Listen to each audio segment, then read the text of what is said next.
Unit number 2 research aptitude यानी कि अनुसंधान अभिवृद्धि या शोध अभिवृद्धि। देखिए अनुसंधान शोध एक ही बात है, इसे इंग्लिश में कहते हैं रिसर्च। अब देखिए इसका वेटेज बहुत है एग्जाम में। जैसे पेपर 1 में देखिए 5 से 8 क्वेश्चन तक आ जाते हैं रिसर्च में से, यानी कि 8 क्वेश्चन आते हैं। अगर आप उसमें 6 भी करेक्ट कर लेते हो तो आपके 12 नंबर पक्के हो जाएंगे, यानी कि 10 से 12 नंबर आपके इस यूनिट में से कवर हो जाएंगे। तो आपको अच्छे से तैयारी करनी है। तो जैसे जैसे आपको मैं वीडियो में बताऊंगा सेम ऐसे ही टॉपिक आपके एग्जाम में आएंगे, तो आप उसे अच्छे से करिए, आपका आराम से हो जाएगा। सो देखिए अनुसंधान शोध शब्द लैटिन भाषा से लिया गया है जिसका अर्थ है जानना। शोध अंग्रेजी शब्द रिसर्च का पर्याय है, किंतु इसका अर्थ पूर्ण खोज नहीं है अपितु गहन खोज है। देखिए रिसर्च को हिंदी में कहते हैं अनुसंधान, जिसका अर्थ होता है जानना। ठीक है, यानी कि देखिए रिसर्च का यहाँ पे मतलब दिया कि रिसर्च का मतलब ये नहीं कि पुनः खोज नहीं है, लेकिन इसका मतलब है गहन खोज है। फॉर एग्जांपल आपको मैं यहाँ पे उदाहरण के स्वरूप में बताता हूँ कि जैसे मान लीजिए रिसर्च कहते किसे हैं। अब देखिए होता क्या है कि कोई चीज के बारे में रिसर्च की गई है, तो उसको जैसे फॉर एग्जांपल आप देखिए, आपको पता है कि कोरोना का टाइम आया था, वहां पे बहुत सारे देखिए जो मेडिकल एजेंसी है, बहुत सारे वैज्ञानिक हैं, साइंटिस्ट है, वो कोरोना की दवाई बनाने में लग गए थे। पहले किसी एक ने दवाई बनाई, मेडिसिन बना दी, तो उसको ध्यान में रखते हुए उसे बेहतर बनाने के लिए अब किसी और ने क्या किया, रिसर्च करी, उसके परिणाम स्वरूप क्या हुआ, एक नई दवाई बना दी। फिर किसी ने क्या किया, उन दोनों को ध्यान में रखते हुए उसमें क्या ऐड होना चाहिए, क्या और कुछ होना चाहिए, क्या कमियां उसमें हटाई जानी चाहिए, उसने अपनी दवाई बना दी। तो हुआ क्या, जो पहले एक चीज जो थी उसको ध्यान में रखते हुए उन्होंने उसमें कमियां ढूंढी, कमियां ढूंढ के क्या किया, उसको और बेहतर बनाने के लिए क्या हुआ, उसमें रिसर्च करी गई, यानी कि उसमें गहन खोज की गई कि ताकि एक अच्छी मेडिसिन मिल सके। तो रिसर्च उसे ही कहते हैं कि जो चीज, जैसे मान लीजिए आप कोई भी टॉपिक पढ़ते हैं, अगर मान लीजिए आप कोई टॉपिक पढ़ते हैं तो आपको उसके बारे में अगर और अधिक अच्छे से जानना होता है, पहचानना होता है, तो आप क्या करते हैं, आप यूट्यूब पे, बुक्स पे, इंटरनेट पे जगह जगह से उस टॉपिक के बारे में पर्याप्त इंफॉर्मेशन इकट्ठी करते हैं, पर्याप्त सूचना इकट्ठी करते हैं कि ताकि आपका टॉपिक अच्छा बन पाए। तो गहन खोज उसे कहते हैं कि अगर आपके पास कोई टॉपिक है, अगर आपको उसके बारे में सारी जानकारी प्राप्त होनी चाहिए, तो आप क्या करेंगे, उसे पुनः खोज नहीं करेंगे। पुनः खोज का मतलब हो गया कि जो चीज जहां से स्टार्ट थी वहीं पे आके आ गई, वहां से नहीं है। जो चीज जहां पे खत्म होती है वहां से नई चीज स्टार्ट होती है उसी चीज से रिलेटेड, तो उसे बोलते हैं रिसर्च एप्टीट्यूड।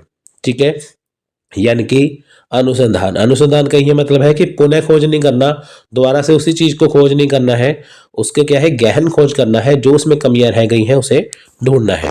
सो नेक्स्ट देखिए यहाँ पे है नवीन वस्तुओं की खोज और पुरानी वस्तुओं एवं सिद्धांतों का पुनः परीक्षण करना, जिससे कि नए तथ्य प्राप्त हो सके, शोध कहते हैं। यानी कि देखिए जो पुरानी वस्तुएं हैं, सिद्धांत हैं, उनका पुनः परीक्षण करना कि क्या जो चीज उस टाइम पर सर्च में की गई थी, अनुसंधान में की गई थी, क्या उसमें जो कमियां हैं, तो उससे क्या है, नए तथ्य प्राप्त करना कि ताकि नई चीजें खोज के लेके आना। तो शोध का मुख्य उद्देश्य है उस सत्य का पता लगाना जो छिपा हुआ है और जिसे अभी तक खोजा नहीं गया। तो अब बात करते हैं अनुसंधान के उद्देश्य की, यानी कि रिसर्च ऑब्जेक्टिव्स की। देखिए यहाँ पे क्वेश्चन डायरेक्ट एग्जाम में आता है कि बताइए इनमें से अनुसंधान का उद्देश्य कौन सा है, फिर आता है कौन सा नहीं है। तो अगर आपको ये पता होंगे तो आप इसमें से आसानी से पता लगा लेंगे। तो आप बिल्कुल ध्यान से देखना, समझना मैं आपको क्या समझा रहा हूँ। अनुसंधान के उद्देश्य यानी कि रिसर्च ऑब्जेक्टिव में देखिए अनुसंधान का उद्देश्य होता क्या है, हम अनुसंधान या रिसर्च क्यों करते हैं, हमारे पास क्या जरूरत है उसको करने की। देखिए सत्य की खोज करना, छिपे हुए सत्य का पता लगाना। हम अनुसंधान क्यों करते हैं, रिसर्च क्यों करते हैं, कि ताकि हम सत्य की खोज कर सके और छिपे हुए सत्य का पता लगा सके। यानी कि जो चीज हमें रिसर्च करनी है, जिस चीज के ऊपर, वो वास्तविक में है क्या, उसका असली राज क्या है, वो हमें पता लगाना होता है। नवीन तथ्यों की खोज करना या नवीन ज्ञान की प्राप्ति करना। अब देखिए जो रिसर्च जहां पे छूटी हुई है उसमें क्या नया ऐड हो सकता है जो अभी तक ऐड नहीं हुआ, आप अपनी तरफ से क्या जोड़ सकते हैं, तो वो होता है नवीन तथ्यों की खोज करना। आप देखिए बहुत सारी किताबें मार्केट में होती है ना, जैसे आप मान लीजिए कि पेपर वन की बहुत सारी किताबें हैं, हिस्ट्री की बहुत सारी किताबें हैं, पॉलिटिकल साइंस की बहुत सारी किताबें हैं अलग अलग राइटर की। लेकिन देखिए अलग अलग राइटर की किताबें होती हैं, सिलेबस सेम होता है, लेकिन उनका लिखने का स्टाइल अलग है। लेकिन उससे क्या होता है कि जो उनकी रिसर्च है वो अलग तरीके से है। टॉपिक सेम है, किसमें इंफॉर्मेशन ज़्यादा है किसमें कम है, तो वो होती है रिसर्च। तो उसमें क्या है, नवीन ज्ञान की प्राप्ति करना है, नए नए तथ्यों की खोज करना है। नेक्स्ट है किसी घटना के बारे में नई जानकारी प्राप्त करना। यानी कि देखिए जो पहले जानकारी प्राप्त हो चुकी है उसमें कुछ ऐड क्या हो सकता है, नया नई जानकारी क्या है, इसलिए अनुसंधान की जाता है किया जाता है। समस्या का निदान या समाधान करना। अब देखिए यहाँ पे समस्याएं हैं, यानी कि जो हमारे पास देखिए समस्याएं हैं अभी प्रेजेंट टाइम में, तो उनका निदान करना, उनका समाधान करना। जैसे मान लीजिए कि आपके पास कोई प्रॉब्लम आ चुकी है, यानी कि जो आपके पास टॉपिक है किसी चीज के ऊपर वो पर्याप्त नहीं है। यहाँ पे आपको मैं एक बहुत बढ़िया एग्जांपल देता हूँ, उदाहरण देता हूँ। अब देखिए जैसे कोरोना आया, कोरोना के टाइम पे क्या हुआ था कि सभी स्कूल कॉलेज बंद हो गए थे। तो यहाँ पे क्या समस्या आ गई कि स्टूडेंट्स का जो सिलेबस है वो कैसे पूरा करवाया जाए। तो क्या हुआ, समस्या का निदान कैसे हुआ, देखिए गूगल मीट आ गया, है ना, और बहुत सारी ऐसी वीडियो कॉल की ऐप आ गई, जिसके जरिए क्या है कि घर बैठे बैठे स्टूडेंट जो है अपना सिलेबस कर पाए थे। तो क्या हुआ, हमारे सामने समस्या आ गई थी ना, फिर रिसर्च हुई कि क्या किया जाए, तो उसमें क्या हुआ, एक नई चीज़ निकल के आ गई। दूसरी बात क्या है, देखिए कि पहले के ज़माने में क्या था, आपको कोर्स करने के लिए, कुछ करने के लिए आपको बहुत दूर जाना पड़ता था, लेकिन आज यूट्यूब पे सब कुछ अवेलेबल है, आप घर बैठे कोर्स भी मंगवा सकते हैं। तो समस्या आ गई थी ना कि दूर बैठा स्टूडेंट अपनी तैयारी कैसे कर सकता है। तो देखिए यूट्यूब आ गया, फिर बहुत सारी ऐसी चीज़ें आ गई, है ना, कि जिससे क्या हुआ, आपके लिए समस्या का समाधान हो गया, है ना। जैसे फॉर एग्जांपल मैं आपको अपनी एग्जांपल देता हूँ। अब देखिए इंटरनेट की समस्या सभी जगह पे है, कई बार कश्मीर में नेट बंद हो जाता है, कई बार कई जगह पे नेट बंद हो जाता है, जिससे क्या होता है कि स्टूडेंट को दिक्कत होती है। तो हमने क्या किया, हमने पेन ड्राइव कोर्स लॉन्च किए हैं कि ताकि जब आप वो अपने घर में मंगवाते हैं, अपने कंप्यूटर में लगाते हैं, तो आपको कोई इंटरनेट की जरूरत नहीं पड़ती। तो ये क्या है, ये रिसर्च हो गई ना, यानी कि आपके पास इंटरनेट नहीं है फिर भी आप अपने कोर्स की तैयारी कर रहे हैं पेन ड्राइव के द्वारा। तो एक रिसर्च आगे की क्या किया जाए। तो इसी प्रकार से देखिए जो भी आपके सामने समस्या आती है उसका समाधान ढूंढना ही रिसर्च होता है। नेक्स्ट है वैज्ञानिक कार्यविधि के उपयोग द्वारा प्रश्नों के उत्तर प्राप्त करना। यानी कि देखिए रिसर्च जो होती है वो सिस्टमैटिक होती है, वैज्ञानिक कार्यविधि के द्वारा ही की जाती है। यानी कि ऐसा नहीं है कि रिसर्च आप कहीं से भी कैसे भी कर लें। रिसर्च करने के लिए क्या होता है कि आपको साइंटिफिक तरीके अपनाने पड़ते हैं, यानी कि वैज्ञानिक कार्यविधि ही करनी पड़ती है, उसके अकॉर्डिंग चलना पड़ता है, तभी आप उसमें कर पाएंगे। ठीक है, तो यह है अनुसंधान के उद्देश्य। अब नेक्स्ट बात करते हैं हम यहाँ पे अनुसंधान की विशेषता यानी कि करेक्टरिस्टिक्स ऑफ रिसर्च। आप देखिए ये बहुत ज़्यादा ज़रूरी है, आपको विशेषताएं पता होनी चाहिए कि अनुसंधान की विशेषता क्या है। अब देखिए सटीकता, जब भी देखिए मैंने आपको यहाँ पे बताया था ना वैज्ञानिक कार्यविधि होती है, देखिए वैज्ञानिक कार्यविधि के तहत ये चार चीज़ें आती हैं। अब देखिए सटीकता यानी कि एक्यूरेसी, जब भी देखिए आप शोध करेंगे तो वो सटीक होनी चाहिए, एक्यूरेट होनी चाहिए। शोध का मतलब क्या है कि सटीकता। अब देखिए ऐसा नहीं है अंदाजन आपने ये चीज लगा ली कि हाँ ऐसा हो सकता है, वो रिसर्च नहीं होती, है ना। अगर देखिए अब आपको जो भी आप चीज पढ़ते हैं, कोई बुक पढ़ते हैं, है ना, किसी राइटर की बुक पढ़ते हैं या आप उसमें कोई भी टॉपिक पढ़ते हैं, तो वो गहन शोध किया होता है उसके ऊपर, क्योंकि वाकई ही ऐसा हुआ था। अगर हम हिस्ट्री में पढ़ते हैं ना, तो अंग्रेज भारत में आए थे, तो अंग्रेज वाकई ही भारत में आए थे। ठीक है, उसके आपको फैक्ट वहां पे मिल जाएंगे। ऐसा नहीं है कि अभी तो टाइम कुछ और चल रहा है, तो वो तो 100 साल पहले की बात है, 70 साल पहले की बात है, ऐसा कुछ नहीं है।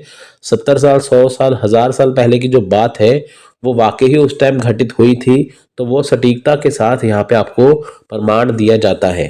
यानी कि जो भी आप रिसर्च करेंगे ना, आप अनुसंधान करते हैं, तो उसके लिए आपको क्या चाहिए, आपको उसमें सटीकता होनी चाहिए। अगर आप कहते हैं कि भारत की जो आबादी है वो 130 से 140 करोड़ है, तो वाकई इतनी होनी चाहिए। ऐसा नहीं है कि उसकी आबादी 90 करोड़ हो, आप बता रहे 140, यहाँ पे इतना हो यहाँ पे इतना, ऐसा नहीं है ना। सटीकता होनी चाहिए, अंदाजन कुछ नहीं होना चाहिए। तो नेक्स्ट है वैधता यानी कि वैलिडिटी। अब देखिए जो चीज वैध होनी चाहिए, वैध का मतलब क्या है कि मान लीजिए कि आप किसी टॉपिक के ऊपर रिसर्च कर रहे हैं, किसी विषय के ऊपर रिसर्च कर रहे हैं, तो वो वैध होना चाहिए। है ना। ऐसा नहीं है कि जो चीज आपको दी गई है करने के लिए वो किसी के काम है ही नहीं है, आप बेफजूल में उसको रिसर्च कर रहे हो और अनुसंधान कर रहे हो, तो उसका कोई मतलब नहीं है ना। तो वैधता होनी चाहिए उसके अंदर। आलोचनात्मक, क्रिटिकल, देखिए रिसर्च जो भी होती है वो हमेशा आलोचनात्मक ही होती है। यानी कि देखिए जैसे जो भी कोई व्यक्ति काम करता है ना, तो उसको क्या होता है कि दूसरा व्यक्ति नकार देता है, उसमें कमियां ढूंढता है। आपने मान लीजिए किसी टॉपिक के ऊपर रिसर्च की है, मैं आपको एक सिंपल सा उदाहरण देता हूँ। मान लीजिए कि आप किसी हॉस्पिटल में डॉक्टर के पास गए हैं, ठीक है, कोई शिकायत लेकर। वो आपको टेस्ट लिख के दे देते हैं कि ये टेस्ट करवाइए, वो आपको दवाई लिख के देते हैं कि ये दवाई ले लीजिए, मेडिसिन ले लीजिए। फिर आप उसी रोग से संबंधित किसी दूसरे हॉस्पिटल में डॉक्टर के पास जाते हैं, तो वो उस दवाई की को काट के अपनी दवाई लिख देता है उससे बढ़िया, फिर उससे बढ़िया, तीसरा डॉक्टर उससे बढ़िया, चौथा उससे बढ़िया। तो होता क्या है कि वो सारे ही उसमें कुछ ना कुछ कमियां निकालते हैं। ऐसा ही सेम रिसर्च में होता है कि जो भी आप कोई भी रिसर्च करते हैं ना, तो उसमें कमियां हमेशा होती है, आलोचना उसमें होती है, क्रिटिकल उसमें थिंकिंग होती है। तो रिसर्च ऐसी होनी चाहिए कि जिसमें कमियां, आलोचना हो, आलोचनात्मक जो होती है अनुसंधान की, ताकि उसमें जो कमियां है वो दूर की जा सके। तो रिसर्च जो होती है हमेशा ही आलोचनात्मक होती है, क्रिटिकल होती है, कि ताकि उसमें कमियां ढूंढी जाए और एक नई रिसर्च की जाए। आप कोई भी रिसर्च उठा के दे लो, हमेशा कोई भी रिसर्च परफेक्ट नहीं होती। अनुसंधान कोई भी परफेक्ट नहीं होता, उसमें कोई ना कोई कमियां होती है, जिसको ध्यान में रखते हुए नई रिसर्च या नया अनुसंधान किया जाता है। नेक्स्ट है विश्वसनीयता, यानी कि रिलायबिलिटी। अब देखिए विश्वसनीय होनी चाहिए आपकी जो अनुसंधान है, यानी कि वो आपके काम आनी चाहिए। ऐसा नहीं कि आपने वो रिसर्च कर दी है वो आपके काम ही ना है बाद में, है ना। रिलायबल हो, विश्वसनीय हो, यानी कि जो आप रिसर्च कर रहे हैं वो सबके लिए उपयोगी हो। अगर आप कोई बुक लिख रहे हैं, अगर आप भारत पाकिस्तान, भारत चीन के या भारत अमेरिका के रिलेशन के ऊपर, संबंध के ऊपर कोई किताब लिख रहे हैं, कोई टॉपिक लिख रहे हो, तो वो विश्वसनीय होना चाहिए। नेक्स्ट है प्रयोग सिद्ध, एम्पेरिकल। अब देखिए जो रिसर्च होती है, अनुसंधान होता है, वो हमेशा ही प्रयोग सिद्ध होना चाहिए। तो यानी कि इंपेरिकल होना चाहिए। प्रयोग सिद्ध मतलब क्या होता है कि जो भी रिसर्च होती है ना, वो हमेशा प्रयोग वाली होनी चाहिए, ठीक है। यानी कि जो आपने रिसर्च कर ली है, तो उसमें क्या हो, एक सटीकता होनी चाहिए, एक प्रयोग होना चाहिए।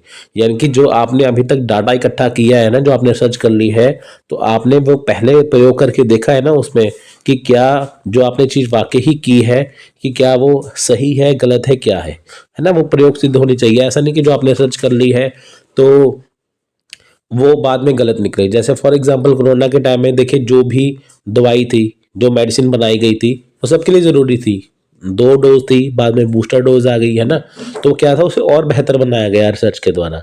तो वो प्रयोग सिद्ध हो गई कि इससे किसी को खतरा नहीं है ना। ऐसा नहीं कि वो उन्होंने बेमतलब से मेडिसिन बना दी, बाद में पता चला जिनको मेडिसिन लगाई जा रही है उनको नुकसान होता जा रहा है।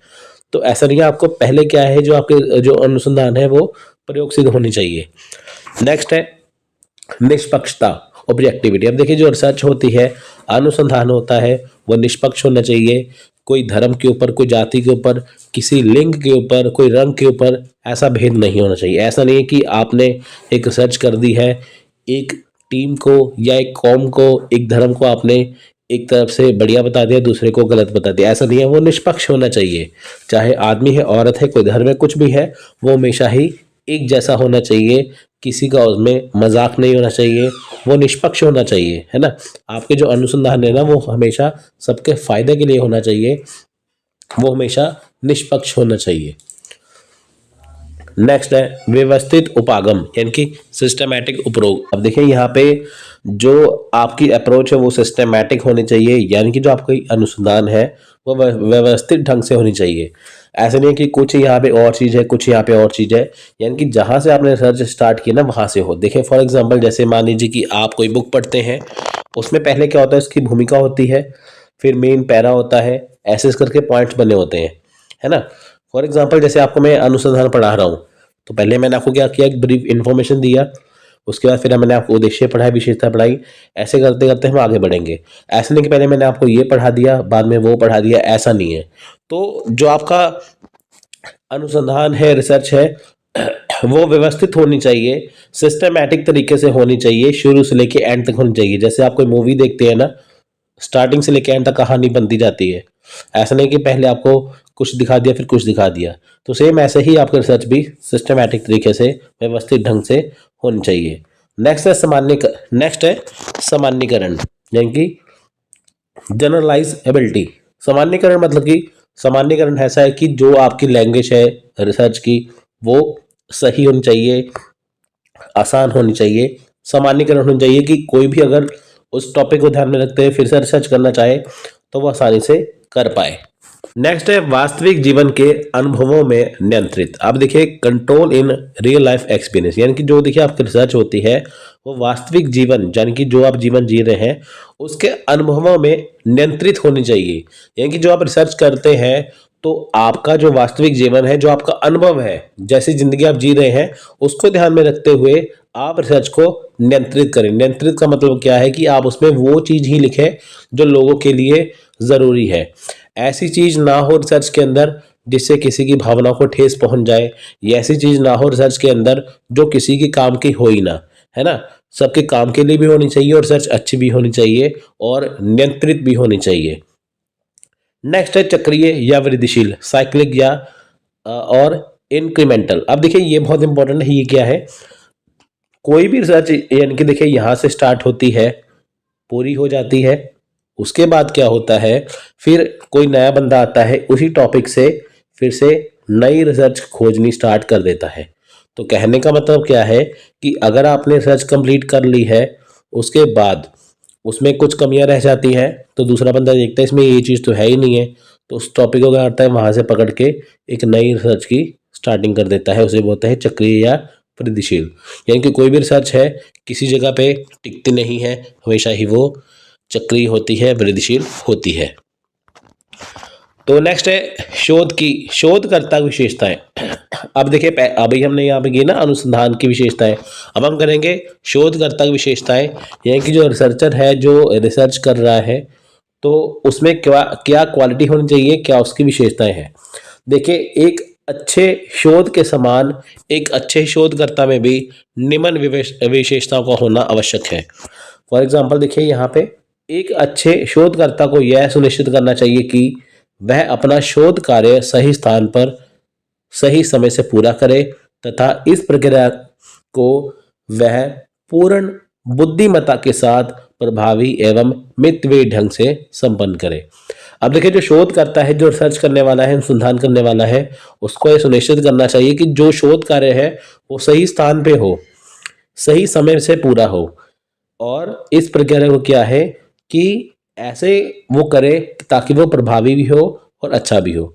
जैसे मान लीजिए कि कोई शोध करनी है, अगर किसी जगह पे जाना पड़ रहा है तो वहां पे वो जगह पे जाए। उसके बाद क्या है कि सही समय से पूरा करे। जैसे मान लीजिए कि आप पीएचडी करते हैं, आपको कोई टॉपिक दिया जाता है करने के लिए, तो आप टॉपिक को दिए गए समय के अंदर ही आपको पूरा करना पड़ता है। ऐसा नहीं कि आपने 5 साल की 5 साल की पीएचडी है, 8 साल 10 साल लगा दिए शोध करने में, ऐसा नहीं है। तो शोध जो है वो आपका सही समय सही स्थान पे होना चाहिए।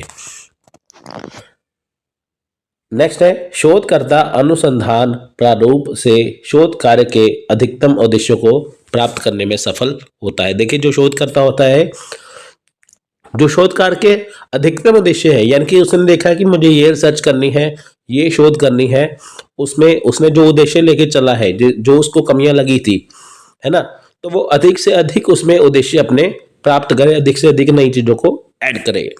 तो देखिए नेक्स्ट यहाँ पे है शोधकर्ता पेशेवर और अनुसंधान कौशल युक्त होना चाहिए। देखिए जो शोध करता है वो पेशेवर ही होना चाहिए, शोधकर्ता अनुसंधान कौशल युक्त होना चाहिए, यानी कि वो पर्सन है जिसे शोध के बारे में पता हो कि शोध कैसे करनी है, क्यों करनी है, कब करनी है, सब कुछ पता होना चाहिए। नौसिखिया बंदा शोध के बारे में कुछ भी पता नहीं लगा पाएगा। शोधकर्ता में मनोवैज्ञानिक और शैक्षणिक क्षमताओं की उपस्थिति होनी चाहिए। देखिए जो शोधकर्ता होता है, रिसर्चर होता है, उसमें मनोवैज्ञानिक यानी कि दिमाग से संबंधित और शैक्षणिक क्षमताएं यानी कि उस टॉपिक के रिगार्डिंग उसको पता होना चाहिए कि वो शोध किस बारे में कर रहा है। जैसे मान लीजिए कि अगर आपको किसी टॉपिक के ऊपर चर्चा करनी है, कोई शोध करनी है, जैसे कोई पॉलिटिकल साइंस का, राजनीति विज्ञान का विद्यार्थी है, इतिहास का विद्यार्थी है, तो वो अपने टॉपिक के अकॉर्डिंग जो है वो रिसर्च करेगा। उसको पता है कि अगर मैं किसी पौराणिक चीज़ के ऊपर या किसी राजा महाराजा चीज़ के ऊपर मैं अगर कोई रिसर्च यहाँ पे कर रहा हूँ, तो मुझे उसके बारे में पहले से जानकारी होनी चाहिए। जैसे मान लीजिए आप राजा अशोक के टाइम की बात करें, अगर आप उसके बारे में और अधिक रिसर्च करना चाहते हैं तो आपको राजा अशोक के बारे में पता होना चाहिए। ऐसा नहीं कि आपको उसके बारे में पता कुछ हो ना तो आप रिसर्च करने निकल जाओ, तो ऐसा कुछ नहीं है ना। तो नेक्स्ट यहाँ पे है, शोधकर्ता में चीजों एवं परिस्थितियों की गहन समझ एवं सोच होनी चाहिए। जो शोधकर्ता है देखिए, उसे परिस्थितियों की गहन समझ होनी चाहिए कि अगर मैं इस परिस्थिति में ये शोध करता हूँ तो उसके क्या परिणाम निकलेंगे, इसमें अगर करूंगा तो क्या परिणाम निकलेंगे, है ना, वो चीजें होनी चाहिए। शोधकर्ता में सदैव नए विषयों पर शोध करने की उत्सुकता या अभिलाषा होनी चाहिए। देखिए, जो शोध करता है उसे उत्सुक होना चाहिए नए नए विषयों पर शोध करने के लिए, है ना। अगर देखिए वो उत्सुक होगा, उत्सुकता होगी, अभिलाषा होगी, तभी वो नए शोध कर पाएगा। अगर उसमें उत्सुकता ही नहीं है कुछ भी, है ना, तो वो शोध क्या करेगा, उसका मन नहीं लगेगा। अगर आप किसी काम को अच्छे से करते हैं, अगर आप शोध को अच्छे से करते हैं, एक रिसर्चर जो है या शोध करता है, अगर अपने काम को अच्छे से करता है तो रिजल्ट बढ़िया आते हैं। बेमन से करेगा तो रिजल्ट बढ़िया नहीं आएंगे। शोधकर्ता को ऐसे शोध कार्य संपन्न करना चाहिए जिससे कि उसके परिणामों पर किसी भी प्रकार का संदेह ना हो। अब देखिए, जो शोधकर्ता होता है ना, उसे अपना कार्य ऐसे पूरा करना चाहिए कि ताकि जो उसने डाटा इकट्ठा किया उसके ऊपर कोई डाउट ना हो, है ना। तो वो ऐसा होना चाहिए, यानी कि उसकी रिसर्च इतनी सटीक होनी चाहिए कि उसके ऊपर कोई किसी प्रकार का संदेह ना करे। एक शोधकर्ता में बौद्धिक ईमानदारी होनी चाहिए जिससे कि वह सर्वोत्तम शोध परिणाम के लिए उचित रीति आंकड़ों एवं जानकारियों को एकत्रित कर सके। देखिए, बौद्धिक ईमानदारी का मतलब क्या है कि जो शोध करता है, रिसर्चर है, जो उसने नई रिसर्च की है, नया शोध किया है, वो उसका अपना है। ऐसा नहीं कि शोध करने के लिए आपको टॉपिक मिल गया, आपने गूगल से लेके, इंटरनेट से लेके या यूट्यूब से लेके सारा उसमें छाप दिया, है ना। ईमानदारी होती है कि आप अपनी तरफ से एफर्ट करिए, आप अपनी तरफ से उसमें नए नए चीज़ें लाइए, ठीक है, ये होती है। तो नेक्स्ट हम बात करेंगे शोध के प्रकार यानी कि टाइप्स ऑफ रिसर्च के बारे में। देखिए, शोध के प्रकार से क्वेश्चन एग्जाम में आता है हमेशा, तो आपको ध्यान रखना है कि रिसर्च कितने प्रकार की होती है। तो देखिए, जो मेन आते हैं ना एग्जाम में, या मेन कितने प्रकार की होती है, वो आपको मैं यहाँ पे करवाऊंगा। पहला है आधारभूत या मूलभूत शोध, यानी कि बेसिक और फंडामेंटल रिसर्च। अब देखिए, एक शोध होती है आधारभूत या बेसिक रिसर्च होती है कि आपने, हाँ, जो टॉपिक आपको मिला है तो उसके अंदर थोड़ा बहुत आपको उसमें चेंज करना है, ज़्यादा चेंज नहीं करना। बेसिक रिसर्च आपको यहाँ पे करनी है जिसमें ज़्यादा एफर्ट करने की जरूरत नहीं पड़ती। दूसरी होती है वर्णनात्मक शोध यानी कि डिस्क्रिप्टिव रिसर्च। यहाँ पे ये ऐसी शोध होती है कि जहाँ पे आपको चीज़ों को पूरा डिस्क्राइब करना पड़ता है, पूरा अच्छे से समझाना पड़ता है, समझना पड़ता है, नई चीज़ों को ऐड करना होता है, पूरा वर्णन करना पड़ता है, जो यानी कि इसमें काफ़ी बड़ी रिसर्च करनी पड़ती है। तीसरी है विश्लेषणात्मक शोध यानी कि एनालिटिक रिसर्च, यानी कि आपने पूरा जो आपने शोध कर लिया है, रिसर्च कर ली है, फिर आप उसे विश्लेषण करके बता रहे हैं कि जो मैंने रिसर्च की है, इसका ये टॉपिक था, इसको मैंने यहाँ से ऐसे किया, तो पूरा आपने एनालाइज किया, इसमें क्या कमियां थी, क्या कमियां नहीं है, क्या फायदे हैं, क्या नुकसान है। चौथी है विशुद्ध या मूल शोध यानी कि ट्रू और बेसिक रिसर्च। ये वो होती है विशुद्ध या मूलभूत जिसे कहते हैं, ये वो रिसर्च होती है जो बिल्कुल आपकी अपनी होती है, या जिसका जो आधार होता है वो बिल्कुल सटीक होता है ना। जिस टॉपिक को आप पकड़ के रिसर्च कर रहे हैं, शोध करते हैं, आपने उसी टॉपिक के ऊपर ही रिसर्च की है। नेक्स्ट है प्रायोगिक और प्रयुक्त शोध यानी कि अप्लाइड रिसर्च। आपने रिसर्च कर ली है, आपने शोध कर ली है, अब आपने वो अप्लाई करके देखा है कि क्या जो आपने शोध की है वो सही है या नहीं। नेक्स्ट है मात्रात्मक शोध यानी कि क्वांटिटेटिव रिसर्च। देखिए, जो क्वांटिटेटिव या मात्रात्मक शोध होती है वो इस प्रकार से होती है कि जो आपने शोध की है ना, तो उसमें जो डाटा है वो कितना है ना, जिसे गिना जा सके। जैसे फॉर एग्जांपल देखिए, क्वांटिटेटिव रिसर्च में हम बात करते हैं ना मात्रात्मक शोध में, कि जैसे मान लीजिए आपने कोई टॉपिक के ऊपर रिसर्च किया, रिसर्च करने के बाद क्या हुआ कि आपने ये देखा कि हमारे जैसे आप देखेंगे कि एक ऐसी रिसर्च है कि जैसे मान लीजिए कि हमारा जो इंडिया है, इंडिया के अंदर देखिए कितने लोग पढ़े लिखे हैं। तो उसमें आप देखेंगे मैन कितने हैं, वुमेन कितने हैं, इनकी आदमी और औरत कितने पढ़े लिखे हैं, और जो बच्चे हैं वो कितने पढ़े लिखे हैं, कितने युवा हैं। तो आप उसके आंकड़े लिखेंगे, इतने आदमी हैं, इतने औरत हैं, इसमें ये सब कुछ है। तो वो होता क्या है कि उसमें क्या है, मात्रा आ गई, मात्रात्मक आ गया, जिसे आपने गिन लिया कि इतनी इतनी ये सारी चीजें हैं, है ना। तो एक सिस्टमैटिक जो एक प्रोसेस होता है कि आप उसमें जो डाटा इकट्ठा करते हैं वो न्यूमेरिकल के रूप में करते हैं कि आपने जो डाटा इकट्ठा किया है वो कितना किया है ना। तो एक तो आपकी रिसर्च में यहाँ पे मात्रा आ गई, दूसरा क्या हुआ कि जो आपने रिसर्च की है उसमें जो डाटा कलेक्ट किया है, जो डाटा इकट्ठा किया है आपने, है ना, वो कितनी क्वांटिटी में किया है ना। तो वो होती है क्वांटिटेटिव यानी कि मात्रात्मक शोध। ठीक है, तो ये सारी चीज़ इसमें आती है। देखिए एग्जाम में ये आता है हमेशा। ठीक है, तो एग्जाम में हमेशा आता है, तो आपको ये याद रखना ज़रूरी है ना। एक और इसमें आ जाती है क्वांटिटेटिव रिसर्च में, जैसे आपने जो शोध की है वो कितने प्रकार की है, तो या उसमें क्या क्या है। जैसे आप कह सकते हैं वो डिस्क्रिप्टिव रिसर्च भी है, वो एक एक्सपेरिमेंटल रिसर्च भी है इनकी मूल शोध भी है, आप उसे एक्सपेरिमेंट भी कर सकते हैं, है ना। तो जिसे गिना जा सके वो वाली शोध। एक होती है यहाँ पे नेक्स्ट है यहाँ पे क्वालिटेटिव रिसर्च यानी कि गुणात्मक शोध।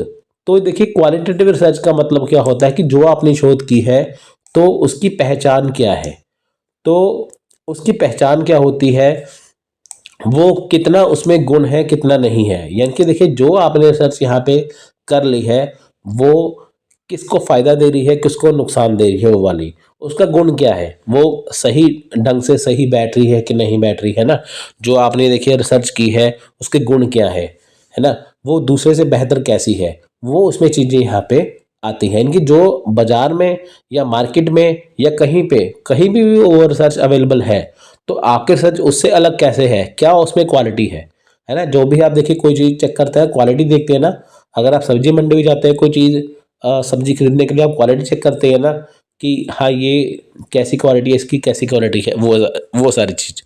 नेक्स्ट है हिस्टोरिकल रिसर्च। देखिए जो हिस्टोरिकल रिसर्च होती है, ऐतिहासिक शोध, वो होती है कि जैसे मान लीजिए कि जो भूतकाल जो बीत चुका है ना, तो उसको ध्यान में रखते हुए आपको एक रिसर्च करनी होती है ना।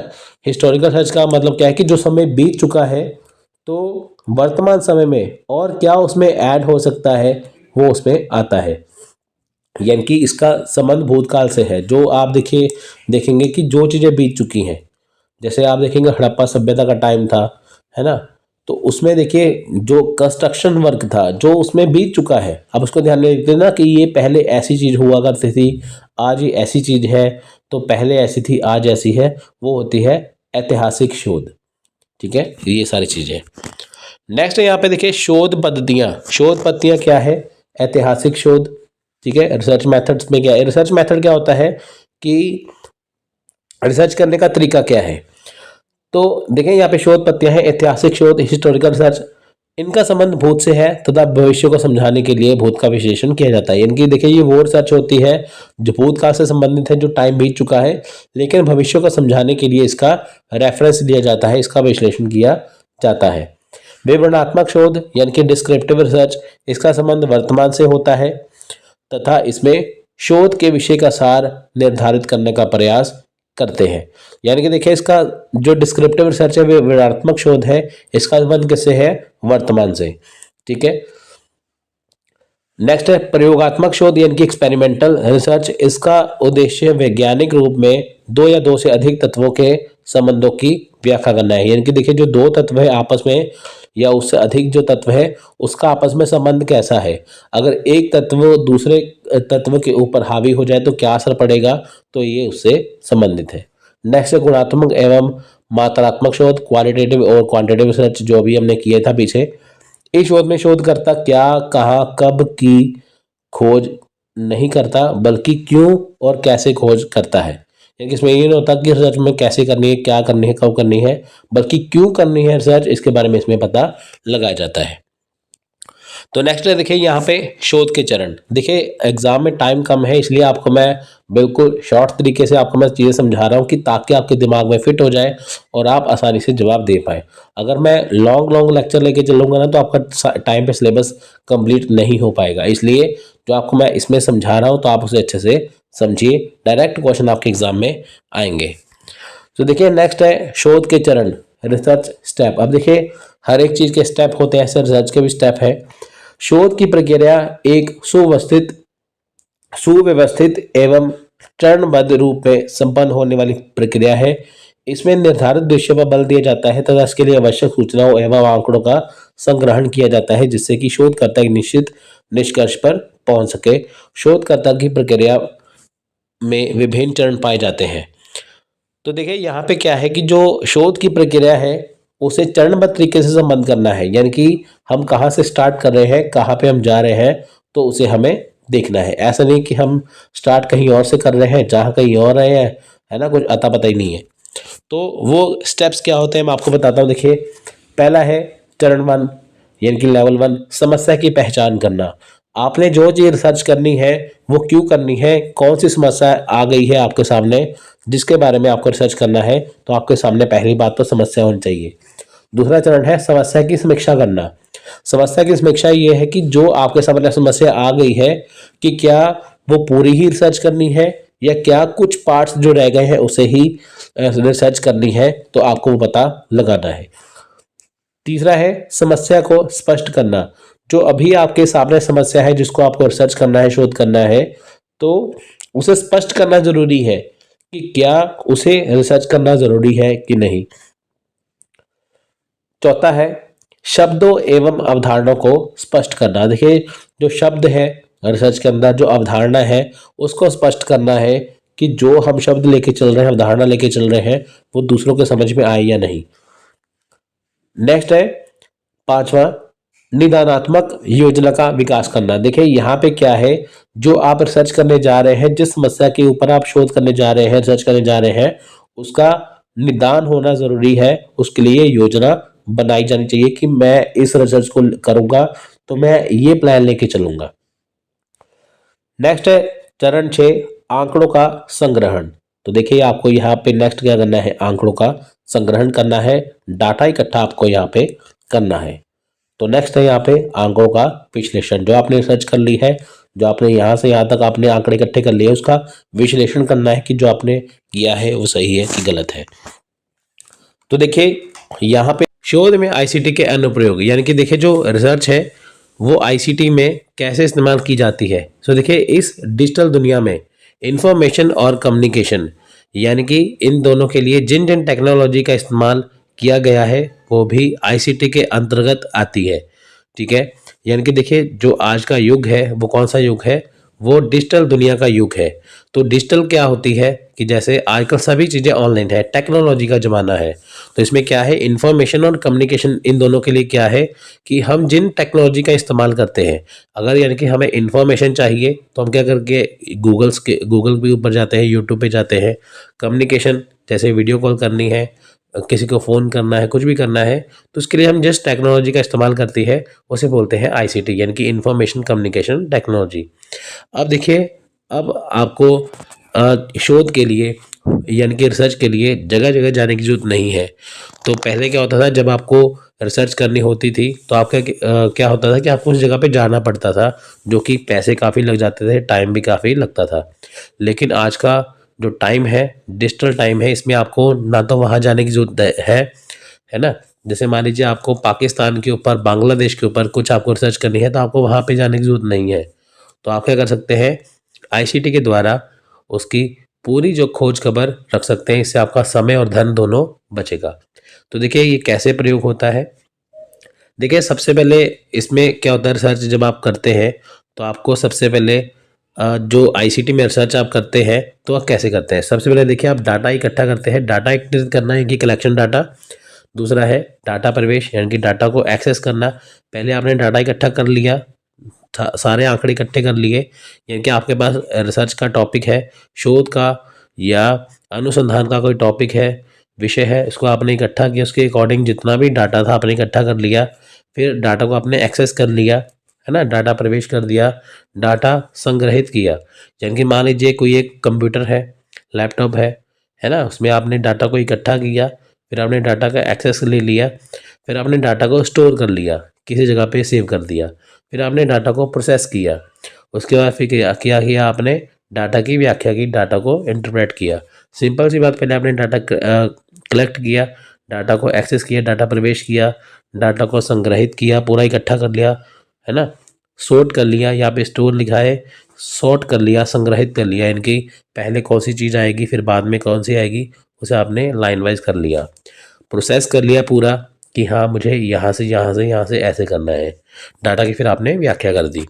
तो देखिए उपयोगी डाटा और सूचना के सृजन, संचरण, भंडारण, पुनः प्राप्ति और डिजिटली रूपों में संचालन जैसी आईसीटी की डिजिटल प्रौद्योगिकी सूचना के पूरे चक्र में प्रयोग में लाई जाती है। यानी कि देखिए जो उपयोगी डाटा होता है ना, जो हमारे पास सूचना है, उपयोगी डाटा देखिए आपके पास मान लीजिए कितना मर्जी डाटा है तो आपके लिए उतना ज़रूरी है जो आपके लिए ज़रूरी है। फॉर एग्जांपल अगर आप मान लीजिए किसी एग्ज़ाम की तैयारी भी करते हैं, अगर आप यूजीसी नेट एग्ज़ाम की तैयारी भी करते हैं, अगर आपने 500 पेज की तैयारी की है तो उसमें से आपके 100 पेज ही काम आएंगे, 400 नहीं काम आएंगे। तो इम्पोर्टेंट क्या है, 100 पेज। ऐसा ही होता है जब आपके सामने रिसर्च के लिए, जब आपके सामने ढेरों प्रकार का डाटा जो होता है वो आपके सारा काम का नहीं होता, जो उसमें से काम की चीज़ होती है आप उससे क्या करते हैं, अलग निकाल लेते हैं। इससे क्या है, सूचना का सृजन, संचरण, भंडारण, पुनः प्राप्ति, जो सारी चीज़ें होती हैं। जैसे मान लीजिए कि आपने अपना रिसर्च का जो डाटा है अपने कंप्यूटर लैपटॉप में सेव कर दिया, है ना, जो काम की चीज़ें आपने रख ली, बाकी आपने काट दी।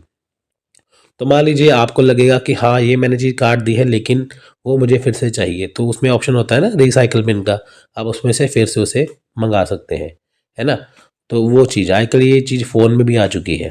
तो डिजिटल रूप में क्या है कि हमें ये चीज़ें आसान हो जाती हैं। मान लीजिए आप जो आपने रिसर्च कर ली है ना, तो आपको जो चीज़ नहीं चाहिए थी आपने वो फाड़ के फेंक दी, लेकिन बाद में पता चला कि यार ये तो चीज़ मेरे काम की थी, तो फिर आपको वो फिर से मेहनत करनी पड़ती थी।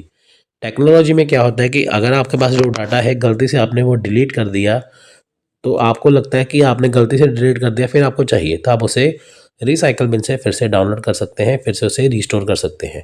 तो ये क्या है, ये आपका तरीका आसान हो गया, है ना। तो आईसीटी से क्या है, आपका समय धन की बचत भी होगी, आपने वो रिसर्च भी कर लिया, आपको जगह पे जाना भी नहीं पड़ा, और सबसे ज़रूरी बात है कि जो आपसे डाटा गलती से डिलीट भी हो जाता है आप उसे फिर से रिकवर कर सकते हैं।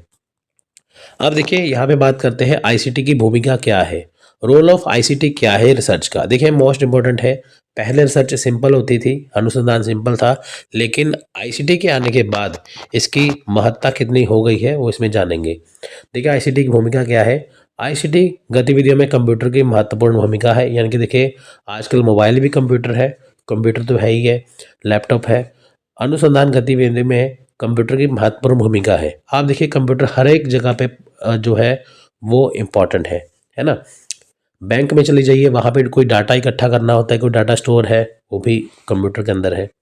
अनुसंधान के लिए एक आवश्यक उपकरण है, यानी कि देखिए जो अनुसंधान है, रिसर्च है, उसके लिए देखिए ये एक आवश्यक उपकरण है आईसीटी। इसने वैश्विक सूचना पोर्टल यानी विश्वव्यापी वेब के मार्ग को आगे बढ़ाया। आप देखते हैं ना बहुत सारी वेबसाइट हैं जहाँ पे रिसर्च की फाइल्स पड़ी हुई हैं। आपको अगर रिसर्च किसी को पहुँचानी है तो आप उस पर अपलोड कर सकते हैं, अपनी खुद की वेबसाइट बना के अपने रिसर्च को वहाँ पे डाल सकते हैं, है ना। तो उससे क्या है, देखिए जो www होते हैं ना वेबसाइट, आप उससे अपनी वेबसाइट बना सकते हैं, पोर्टल बना सकते हैं। तो वैश्विक सूचना पोर्टल यानी विश्वव्यापी वेब के मार्ग को आगे बढ़ाया, यानी कि अब आप ग्लोबल यानी कि वैश्विक स्तर पर क्या कर सकते हैं, रिसर्च को कर सकते हैं, रिसर्च की हेल्प भी ले सकते हैं। विभिन्न कंप्यूटर प्रोग्रामों ने शोध प्रक्रिया को संकलित करने में हमारा रास्ता आसान बना दिया। मान लीजिए देखिए बहुत सारे विभिन्न कंप्यूटर प्रोग्राम हैं। अगर आपको मान लीजिए किसी भी प्रकार की शोध करनी है तो उससे क्या है, तरह तरह के आजकल ऐप्स आ गई हैं, तरह तरह के आजकल कंप्यूटर प्रोग्राम आ गए हैं, जिससे आपकी जो शोध है वो आसान हो चुकी है। जैसे मान लीजिए आपने रिसर्च कर ली है, पूरी रिसर्च कर ली, अब कैसे पता लगाएंगे कि जो आपकी रिसर्च है उसमें गलती कहाँ पे है ना। कैसे पता लगाएंगे कि जो आपने रिसर्च की है वो चोरी की नहीं है। तो आजकल ऐसी ऐप्स आ गई हैं जो आपकी गलती भी पकड़ लेती है और आपकी चोरी भी पकड़ लेती है ना। तो वो चीज़ें उसमें अपने आप आ जाती हैं। तो इससे क्या है, ये आसान हो गया है काफ़ी। तो आईसीटी के लाभ क्या है, यानी कि ये आईसीटी के लाभ मतलब जो रिसर्च में आईसीटी के क्या लाभ है। देखिए इससे जो स्पीड है, स्पीड का मतलब पहली बात तो जो देखिए जिस हिसाब से आप मैनुअली अपने तौर पे रिसर्च करेंगे तो वो अलग आपकी स्पीड होगी, लेकिन इस स्पीड से आप क्या है, आप जल्दी से काम कर सकते हैं। कि कंप्यूटर से अगर आप आईसीटी करेंगे तो आप साल का काम महीने में, महीने का, हफ्ते में हफ्ते का, दिन में दिन का, घंटे में घंटे का, सेकंड में, तो आप ये काम आसानी से कर सकते हैं। यानी कि जो काम आपको 6 महीने के अंदर होगा वही आपका 1 महीने में हो जाएगा, 2 महीने में हो जाएगा, आपका टाइम सेव हो जाएगा। शुद्धता, एक्यूरेसी, यानी कि देखिए जो भी आप चीज़ करते हैं इसमें आपकी एक्यूरेसी होती है, स्पेलिंग मिस्टेक्स होने के काम कम चांसेस होते हैं। संगठन, ऑर्गेनाइजेशन, यानी कि देखिए इसमें संगठन, आप जो रिसर्च करते हैं वो संगठित होती है ना, स्टेप बाय स्टेप सारी चीज़ें होती हैं। संगति, कंसिस्टेंसी, इसमें देखिए कंसिस्टेंसी बनी रहती है यहाँ पे, है ना। पूरी की पूरी जो रिसर्च है आपकी शुरुआत से लेकर एंड तक आपकी एकदम से सटीक होती है। तो देखिए एक खोज engine, what is research engine. अब देखिए आईसीटी में क्या है, अगर आप रिसर्च करते हैं तो एक खोज इंजन इसमें होता है। खोज इंजन क्या है, एक आंतरिक उपकरण। जैसे मान लीजिए आपको रिसर्च करनी है, उसके लिए आपको देखिए गूगल वगैरह आप करते हैं, है ना, गूगल करते हैं, फायरबॉक्स, बहुत सारी ऐसी चीज़ें हैं, गूगल क्रोम पे जाते हैं, याहू पे जाते हैं। तो ये क्या है, एक खोज इंजन है जहाँ पे आप अपनी रिसर्च को करते हैं। जैसे आपके सामने कोई टॉपिक है, विषय है, अगर आपने उसके बारे में रिसर्च करनी है तो आप गूगल खोलेंगे ना, तो उसको गूगल करेंगे, यूट्यूब करेंगे, आप देखेंगे वेबसाइट पे जाके कि इसके बारे में आपको वहाँ से क्या नॉलेज मिल रही है। Web page, locate web page. अब देखिए खोज इंजन क्या होता है, आपको एक इंटरनल टूल मिल जाता है, एक आंतरिक उपकरण, तो वेब पेज ढूंढता है। जैसे मान लीजिए आपने कोई चीज़ सर्च की है तो वो ढूंढता है कि आपने क्या सर्च किया है, वो आपके सामने वही रिजल्ट दिखाता है जो आपको चाहिए। निर्दिष्ट कुंजी शब्दों के अनुसार उन्हें सॉर्ट करता है। जैसे मान लीजिए जो आपने चीज़ें वहाँ पे लिखी है, सर्च की है, तो उसको सॉर्ट करके आपके सामने वही रिजल्ट वो वहाँ पे देता है। तो खोज इंजन से क्या होगा, जो आपने सर्च करनी है वो आपको वही चीज़ दिखाएगा जो आपको चाहिए। खोज इंजन के प्रकार क्या है, टाइप्स ऑफ सर्च इंजन। देखिए बिंग है, आस्क है, गूगल है, याहू है, अल्टा विस्टा है, लेकिन गूगल सबसे फेमस है। 98% मेरे अकॉर्डिंग 98% जो है वो गूगल का ही इस्तेमाल करते हैं। तो देखिए वेबसाइट की पहचान, आप देखिए वेबसाइट को कैसे पहचाने, है ना। वेबसाइट की पहचान देखिए कैसे होती है। अब आपको रिसर्च करनी है आईसीटी के अंदर, अगर आपको रिसर्च करनी है तो वेबसाइट की पहचान करना ज़रूरी है। यानी कि देखिए रिसर्च करने के लिए आपको आईसीटी की इन्फॉर्मेशन होना ज़रूरी है। देखिए जब भी संभव हो मुख्य पृष्ठ का पता लगाने का प्रयास करें। Whenever possible try to get locate home page. जैसे मान लीजिए आप किसी वेबसाइट पे चले गए तो आप उसकी होम पेज पे जाइए, तो उसमें आपको सारी इन्फॉर्मेशन मिल जाएगी कि ये सही है कि नहीं है, वैलिड है, इनवैलिड है। हम यूआरएल के अंत से कुछ जानकारी को समाप्त करके इन्हें खोल सकते हैं।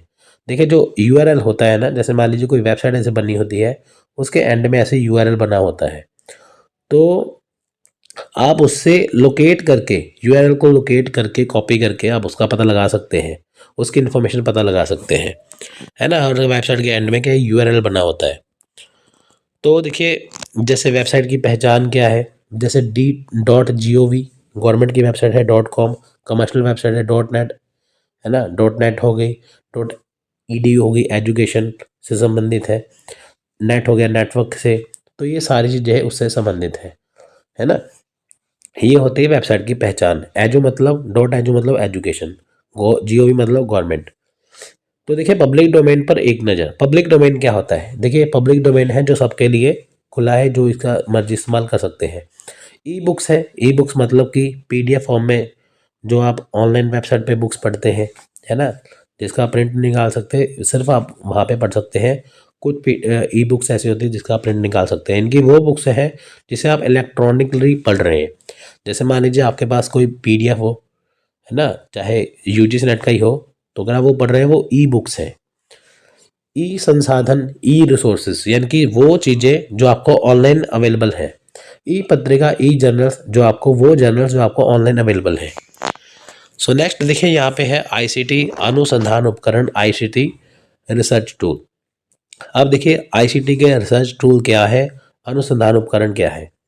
ई पेपर, जैसे ई पेपर देखिए अगर आप जो चीज़ देखिए लिखते हैं, जैसे सिंपल पेपर होता है कॉपी का, बुक का, तो ऐसे ही देखिए ई पेपर है। जैसे मान लीजिए कि वर्ड, MS वर्ड अगर आप खोलते हैं तो उसमें क्या है, जो पेजेस बने होते हैं वो ई पेपर होता है। ई पेपर कंप्यूटर और इंटरनेट एक्सेस के लिए कहीं भी पेपर प्राप्त कर सकते हैं, ठीक है।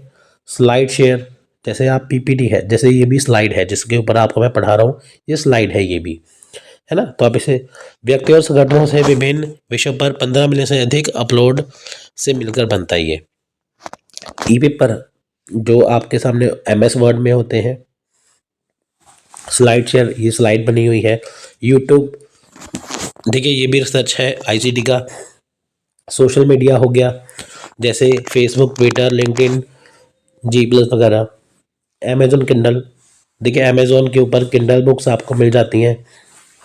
किंडल बुक्स सिर्फ आप अमेजोन पे ही, उसकी किंडल की ऐप पे ही पढ़ सकते हैं। यानी कि जो बुक आप बाजार से अगर आप नहीं खरीदना चाहते तो आप सस्ते दाम पे आपको वहाँ पे मिल जाती है, तो आप ऑनलाइन से पढ़ सकते हैं, उसका प्रिंट आप नहीं कर सकते।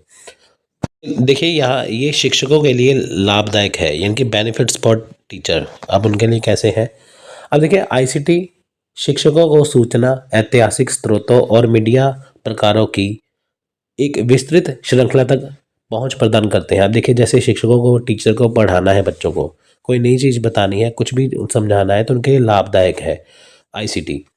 क्योंकि देखिए उनको ये सूचना देता है, ऐतिहासिक स्रोत देता है, विभिन्न प्रकार की देखिए चीज़ें प्रदान करता है। शिक्षकों को विद्यार्थियों में भ्रांतियों की पहचान करने की अनुमति देता है। जैसे मान लीजिए कि किसी स्टूडेंट को एक टीचर ने रिसर्च करने के लिए कोई काम दिया, अब उस स्टूडेंट ने अपनी मेहनत से वो काम किया है या कहीं से कॉपी कर लिया है, तो कैसे पता चलेगा, तो टीचर को आसान हो जाएगा। ऐसी ऐप्स आती हैं, ऐसी चीज़ें आती हैं जिससे वो आसानी से पकड़ लेगा कि जो स्टूडेंट को हमने काम दिया था उसने उसने खुद किया है या चोरी से किया है ना। तो टीचर्स के लिए आसान हो गया है काफ़ी।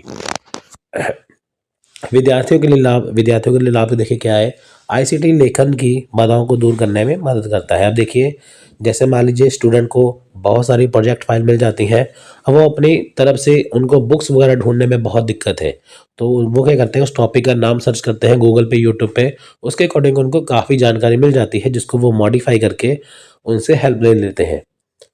नेक्स्ट है, विद्यार्थियों को विशिष्ट विषय पर चर्चा पर ध्यान केंद्रित करने की अनुमति देता है। देखिए कोई भी विषय है उसके ऊपर चर्चा के लिए जानकारी इकट्ठा करना, या चर्चा कोई विशिष्ट विषय पर कोई चर्चा होती है तो उसके ऊपर भी वो ध्यान केंद्रित करते हैं, है ना।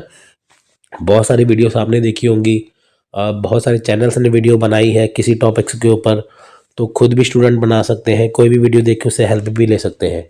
प्रतिबिंब विश्लेषण और समझदारी को प्रोत्साहित करना, देखिए ये बहुत ज़रूरी है विद्यार्थियों के। इसमें सबसे बड़ा लाभ क्या है, समझ। जैसे मान लीजिए उन्होंने एक वीडियो देखी, उसमें कुछ बताया, दूसरी वीडियो देखी उसमें कुछ बताया, तो उनको जो जानकारी उसमें सही लगी तो उन्होंने उससे क्या किया, उससे लाभ प्राप्त किया, तो उनके रिसर्च में काम आया। अनुसंधान पर ICT के प्रभाव, अब देखिए रिसर्च पर ICT के क्या प्रभाव पड़ते हैं। देखिए इसे तीन श्रेणियों में, 3 भागों में बांटा गया है। पूर्व डाटा विश्लेषण में ICT, यानी कि एप्लीकेशन, ICT एप्लीकेशन में प्री डाटा एनालिसिस, यानी कि देखिए ये वो स्थिति है जहाँ पे डाटा इकट्ठा नहीं किया गया, यानी कि डाटा इकट्ठा करने से पहले की स्थिति में ICT बहुत ज़्यादा काम आता है। यानी कि अगर आपको किसी विषय के बारे में, किसी टॉपिक के बारे में जानकारी इकट्ठा करनी है, डाटा इकट्ठा करने हैं, तो ICT आपकी हेल्प करता है। तो ICT application data analysis, data विश्लेषण में ICT। अब देखिए आपने डाटा इकट्ठा कर लिया, अब आपको ICT की हेल्प क्या चाहिए, जो आपने डाटा इकट्ठा किया है उसे आपको सॉर्ट करना है, एक क्रम में लगाना है, और साथ में जो जरूरी चीज़ें हैं वो रखनी है, बाकी आपको काट देनी है। तो देखिए नेक्स्ट है ICT application in post data analysis, यानी कि पोस्ट डाटा विश्लेषण में ICT। अब जो डाटा आपने इकट्ठा भी कर लिया, सॉर्ट भी कर लिया, जो सही था आपने वो रख लिया, बाकी आपने काट दिया, अब वो डाटा कितना प्रभावी है कितना नहीं, वो आप इससे पता लगा सकते हैं। आप उसकी वीडियो बना के डाल सकते हैं, उसका रिव्यू देख सकते हैं। मान लीजिए आपने कोई वीडियो बना के डाल दिया, उसके ऊपर व्यूज़ आते हैं ना, ज़्यादा व्यूज़ आएंगे, अच्छे कमेंट आएंगे, तो आप कहेंगे कि हाँ ये चीज़ सही है। नेगेटिव कमेंट आएंगे, है ना, फिर आप कहेंगे कि यार जो आपने सर्च की है वो सही नहीं है ना, वो चीज़ें इसके अंदर आती हैं। तो ये बहुत ज़्यादा प्रभाव है इसके अंदर। निष्कर्ष कंक्लूजन देखिए यहाँ पे क्या है, आईसीटी आधारित अनुसंधान उपकरण, अनुसंधान चक्र या अवधि का उपयोग छोटा किया जा सकता है। देखिए यानी कि आईसीटी का अगर आप प्रयोग करते हैं रिसर्च के अंदर, तो इससे क्या है कि जो आपका टाइम लगेगा अनुसंधान करने में, शोध करने में, रिसर्च करने में, इससे आपका जो समय है काफ़ी बचत हो जाती है। 6 महीने का काम आप 1-2 महीने में कर सकते हैं। आईसीटी का उपयोग और अनुसंधान की वृद्धि की गति के साथ अधिक शोध लेख, शोध प्रबंध आदि का उत्पादन किया जा सकता है। देखिए आईसीटी के साथ क्या है, अगर आप रिसर्च करते हैं, अनुसंधान करते हैं, तो आप स्पीड से काम कर सकते हैं और अच्छे अच्छे लेख लिख सकते हैं और आप उसे अच्छे से इस्तेमाल करके आप ज़्यादा से ज़्यादा आर्टिकल लिख सकते हैं। अनुसंधान समुदाय के भीतर ज्ञान का योगदान बढ़ाएं, यानी कि increase the knowledge contribution with in the research community. अब देखिए जैसे मान लीजिए आपने कोई रिसर्च कर ली, अगर आप किसी टॉपिक का सर्च करेंगे ना गूगल के ऊपर, यूट्यूब के ऊपर, आपको ढेर सारी वीडियोस मिल जाएंगी, ढेर सारी नॉलेज मिल जाएगी वहाँ पे, जो पहले ही उस बारे में रिसर्च हो चुकी है। अगर आप अपनी तरफ से कोई रिसर्च करके उसमें डालते हैं, तो ये क्या है, आपकी तरफ से एक योगदान है कि आप कुछ नया उसमें डाल रहे हैं। अगर आपने गूगल के ऊपर कुछ भी सर्च किया, आपको जो डाटा, जो जानकारी मिली, फिर आप दूसरी वेबसाइट देखेंगे, आपको जो अधिक जानकारी मिलेंगी। ऐसे ही करते करते आपको डिफरेंट डिफरेंट टाइप की जानकारी मिलेगी, विभिन्न प्रकार की जानकारी मिलेगी। तो क्या है कि योगदान है हर एक का उस टॉपिक के बारे में। देखिए नेक्स्ट है, इसके अलावा कुछ आईसीटी आधारित अनुप्रयोग क्षेत्रों के उपयोग के रूप में अनुसंधान की गुणवत्ता में सुधार किया जा सकता है। यानी कि देखिए अगर आप मान लीजिए कि रिसर्च करते हैं, आईसीटी का उपयोग करते हैं, तो आप देखिए अनुसंधान की गुणवत्ता में सुधार भी कर सकते हैं। जैसे मान लीजिए आप किसी टॉपिक को किसी बुक से उठाते हैं, आपको एक टॉपिक दे दिया, आपने 10, 15, 50 बुक्स आपने छान डाली। अगर आप वही काम आईसीटी से करेंगे तो आप उसकी गुणवत्ता में सुधार कर सकते हैं।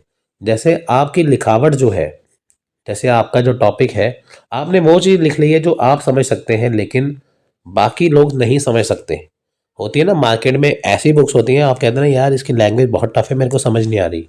तो इसमें क्या है, जो लेखक है उसने उसको समझ में आती है, लेकिन आपको समझ नहीं आ रही, तो ये सबसे बड़ा वीक पॉइंट है। तो आपकी जो गुणवत्ता, चीज़ जितनी मर्जी सही हो, आपकी गुणवत्ता क्या है कि अगर आपने जो रिसर्च कर ली है, आप उसे इस हिसाब से करिए कि दूसरा भी उसे समझ पाए, जो उसमें कमियां हैं वो उसे दूर की जाए। जैसे आप हमारे नोट्स देखेंगे, वीडियोस देखेंगे, हमने इस हिसाब से नोट्स बनाए हैं कि जिनको पहली बार एग्ज़ाम भी देना है ना, वो भी इसे समझ पाएंगे। ऐसे नहीं है कि ये उनके लिए ही है जो पहले एग्ज़ाम दे चुके हैं, पहली बार भी जो एग्ज़ाम देना चाहता है वो भी इसे समझ पाए, क्योंकि इसकी क्वालिटी ऐसी है ना ये चीज़। तो ये था आईसीटी के अनुप्रयोग। तो देखिए नेक्स्ट है, आईसीटी के साथ अनुसंधान एकीकृत करने के लिए सरकार की पहल। अब देखिए सरकार की government initiative for integrating ICT with research. अब देखिए गवर्नमेंट आपकी क्या हेल्प करती है रिसर्च करने के लिए आईसीटी में। देखिए शोध गंगा एक, देखिए गवर्नमेंट ने बनाई है। शोध गंगा है, ई शोध सिंधु है, information and library networking INFLIBNET है, एनलिस्ट है, उच्चतर आविष्कार योजना है, UAY impacting research innovation and technology, IMPRINT, global initiative of academic network यानी कि ज्ञान। ये सारी ही चीज़ें जो है वो गवर्नमेंट इनिशिएटिव है आईसीटी के द्वारा आपके रिसर्च के लिए। यानी कि अगर आपको रिसर्च करनी है किसी भी टॉपिक के ऊपर, तो आप इन जगह पे जाके अपना टॉपिक सर्च कर सकते हैं, इनसे हेल्प ले सकते हैं। तो गवर्नमेंट आपको कहती है आप रिसर्च करिए, जी जान से करिए। अगर आपको कोई भी हेल्प चाहिए तो हमने आपके लिए ये चीज़ बना दी है, आप यहाँ पे जाके अपनी रिसर्च को यहाँ पे कर सकते हैं और अपनी रिसर्च को यहाँ पे आप ऑनलाइन डाल भी सकते हैं। आपने रिसर्च कर ली है, अगर आप चाहते हैं कि दूसरे भी उससे हेल्प ले सके, तो आप इस पे वो पोस्ट भी कर सकते हैं, इससे रिसर्च भी ले सकते हैं, इस पे रिसर्च दे भी सकते हैं। ठीक है, तो देखिए यहाँ पे सिंपली बात करें थीसिस लेखन के बारे में, वो क्या है। अब देखिए थीसिस शब्द का प्रयोग पूरे पाठ को संदर्भित करने के लिए किया जाता है जो अध्ययन पर एक विशेष प्रकार की रिपोर्ट या प्रोग्राम का प्रतिनिधित्व करता है। थीसिस विशिष्ट विशेषता के साथ एक लंबा दस्तावेज है, जैसे अमूर्त, निष्कर्ष, ग्रंथ सूची आदि। अब देखिए थीसिस लेखन है क्या।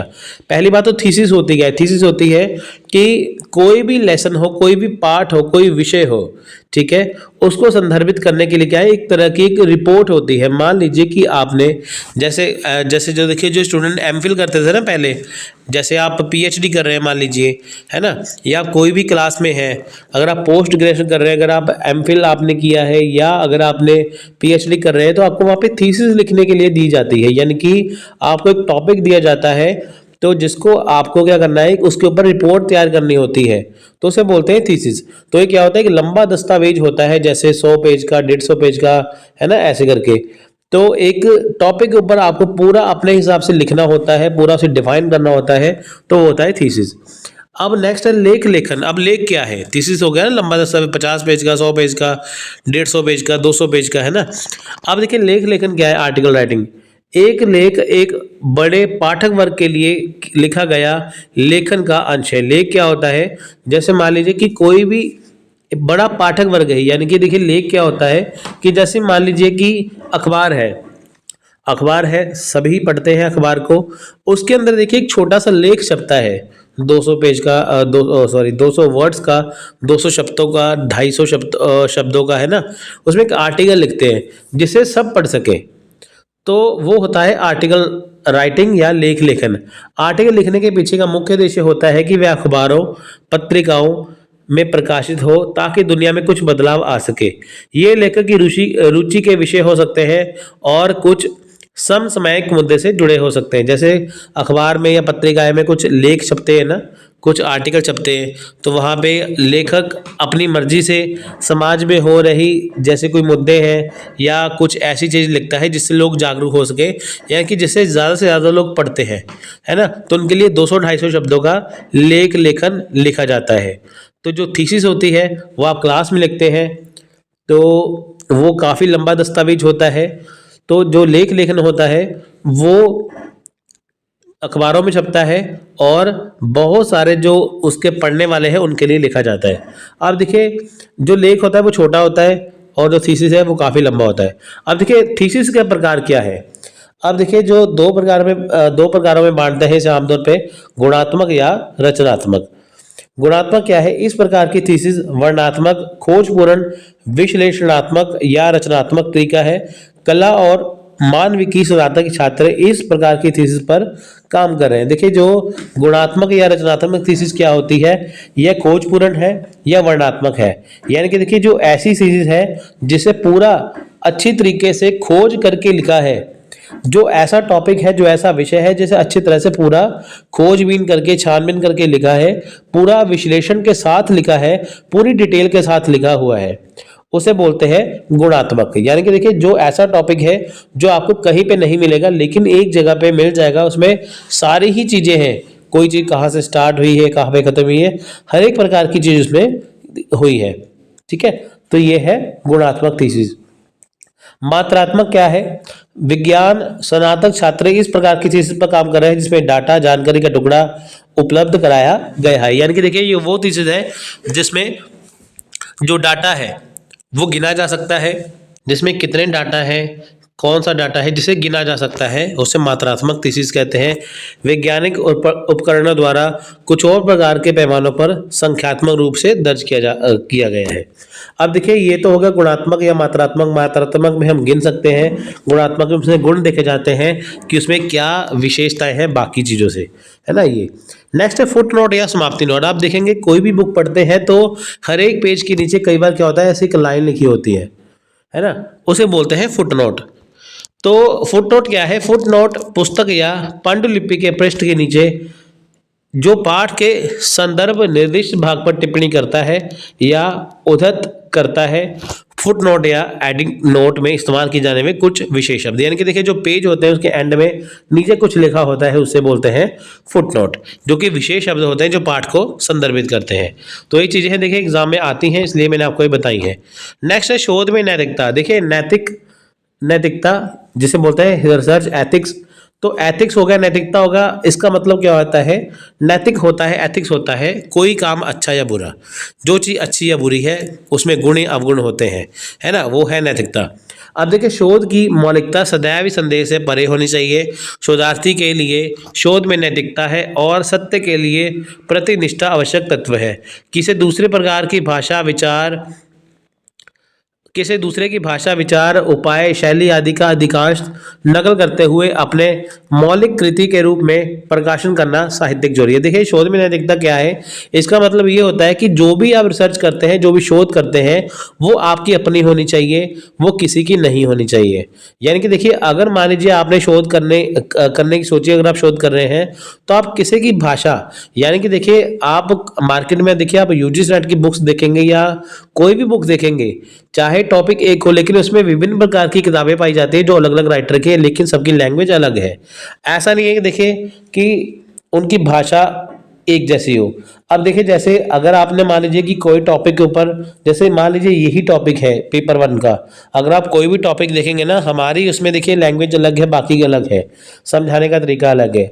अगर मान लीजिए कि आपने कोई रिसर्च करनी है, अगर आपने शोध करनी है, तो आप सेम किसी का डाटा सेम वैसे ही भाषा लाइन टू लाइन चीजें लिखी हो, है ना, विचार वैसे लिखे हो, उपाय वैसे लिखे हो, सब कुछ सेम हो, तो उसे क्या है, इससे माना जाता है कि आपने वहां से चोरी की है, वो आपका अपना नहीं है।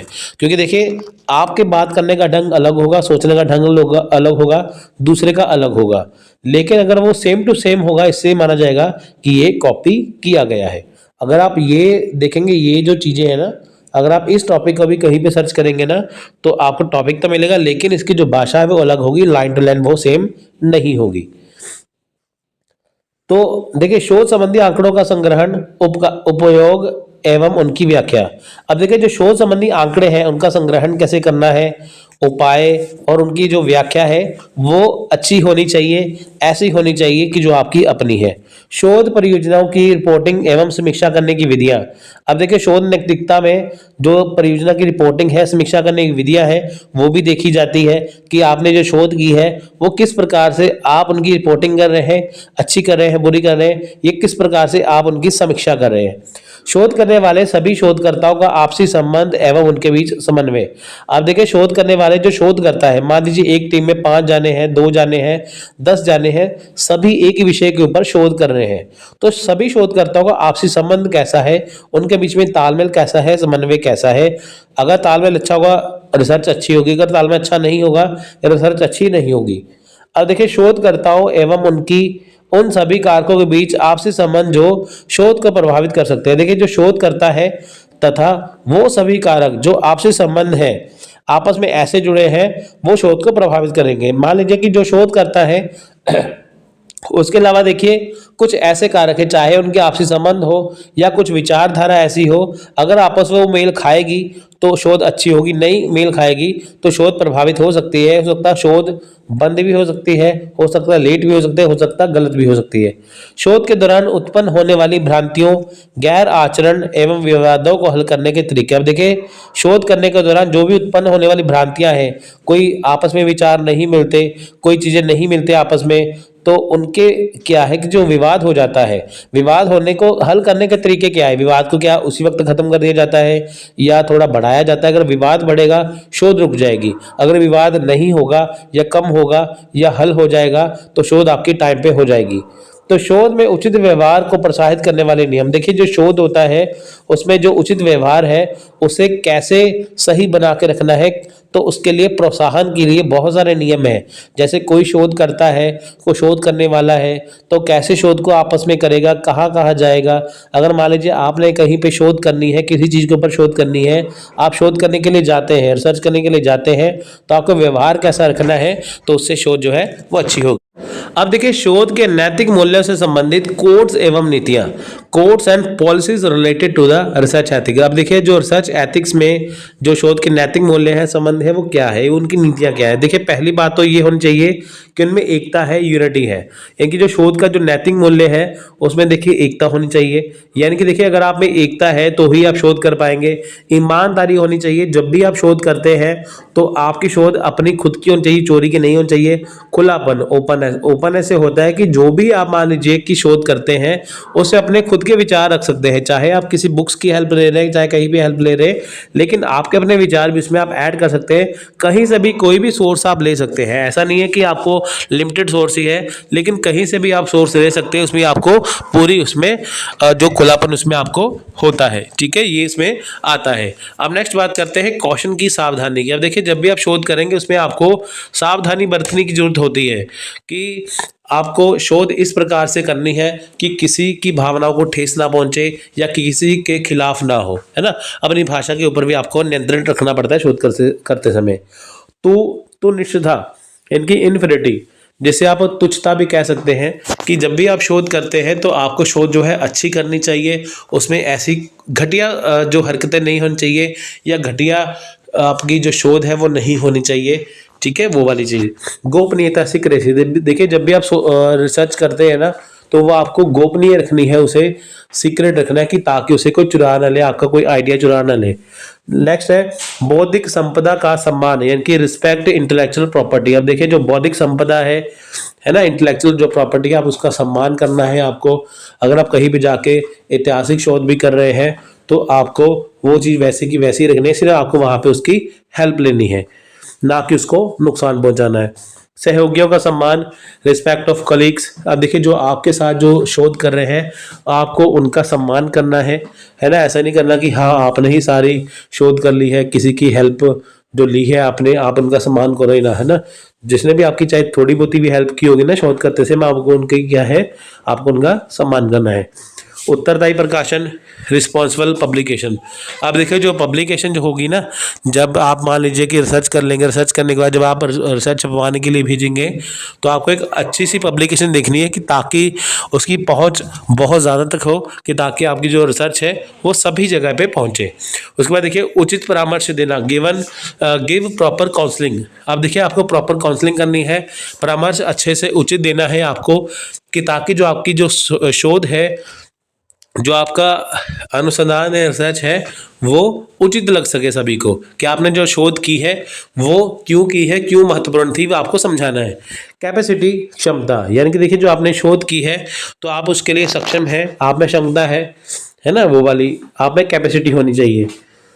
सामाजिक उत्तरदायित्व, सोशल रिस्पॉन्सिबिलिटी। जब भी आप शोध करते हैं तो आपको ध्यान में रखना है कि इस शोध से बाकियों को क्या फायदा होगा, आपके समाज में क्या फायदा होगा, है ना। तो उसके लिए आपको शोध करनी है। वैधता, वैलिडिटी। अब देखिए जो शोध है आपकी वैध होनी चाहिए, शुद्ध होनी चाहिए, वैलिड होनी चाहिए, यानी कि बेफालतू की शोध ना हो, ऐसी शोध होनी चाहिए, ऐसी रिसर्च होनी चाहिए जो सभी के काम आ सके और सभी के लिए फायदे में हो। सो ये था आज का वीडियो। यहाँ पे रिसर्च होता है ख़त्म। इसके बाद हम बाकी टॉपिक्स करेंगे, बाकी यूनिट स्टार्ट करेंगे। तो यहाँ पे रिसर्च आपकी ख़त्म होती है। आप रिसर्च को अच्छे से करेंगे, आपके 7 से 8 क्वेश्चन सही हो जाएंगे। सो ये थी आज की वीडियो। मिलते हैं अगली वीडियो में, तब तक के लिए जय हिंद, जय भारत।